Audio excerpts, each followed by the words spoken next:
Recorded Books and One-Click Digital present Better Living Through Criticism: How to Think About Art, Beauty, and Truth by A.O. Scott.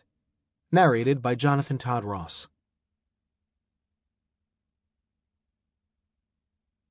Introduction. What is criticism? A preliminary dialogue. Question. What's the point of criticism? What are critics good for? Answer. Those are the big questions. The obvious questions, anyway. But they're not exactly the same question. But isn't criticism just whatever critics do? Sure. And everybody who criticizes is a critic. You see the problem. We've barely gotten started, and already we're running in circles. When we talk about criticism, are we talking about a job? A kind of writing, a species of journalism or scholarship, an intellectual discipline of some sort, and therefore the people who make their livings at it?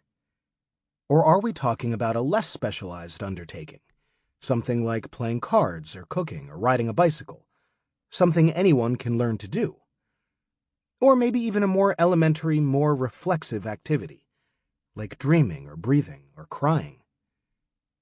I thought the arrangement was that I would be asking the questions here. Sorry. So let's start again, and start with you. You are a professional critic, and also someone who thinks a lot about what criticism is and what it's for. Though not necessarily in that order, and not exclusively, of course. Okay, but what I'm asking is, what good am I? What's the point of what I do? If you want to put it that way, I might not have been quite so hostile. No worries. Opposition is true friendship, as William Blake said. Every critic grows accustomed to dealing with skepticism and suspicion and sometimes outright contempt. How dare you? What gives you the right? Why should anyone listen to you? We get this all the time. Provoking people to question our competence, our intelligence, our very right to exist, that seems to be a big part of what it is to be a critic. And now you've decided to fight back. You're feeling defensive. Would it be accurate to say that you wrote this whole book to settle a score with Samuel L. Jackson? Not exactly. But I'm glad you brought that up. A bit of background. In May 2012, on the day the Avengers, you saw it, right? Everyone did, was released on 3,500 screens across North America, I published a review in which I praised some aspects of the movie. The cleverness of its dialogue, the sharpness of the performances, while complaining about others. In particular, its sacrifice of originality on the altar of blockbuster conformity. If you'll allow me to quote myself, "The secret of the Avengers is that it is a snappy little dialogue comedy dressed up as something else. That something else being a giant ATM for Marvel and its new studio overlords, the Walt Disney Company." That assessment stands up pretty well if I say so myself. By the time Avengers Age of Ultron came along a few years later, everyone else seemed to be saying more or less the same thing, that its charms and thrills were overwhelmed by soulless corporate spectacle. There is some satisfaction in having been in the vanguard of pointing out the obvious. At the time, though, I was part of a premature backlash.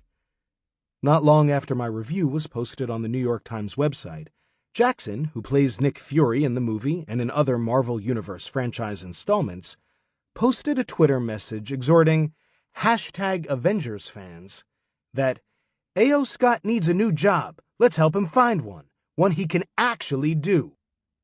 Scores of his followers heeded his call, not by demanding that my editors fire me, but, in the best Twitter tradition, by retweeting Jackson's outburst and adding their own vivid suggestions about what I was qualified to do with myself.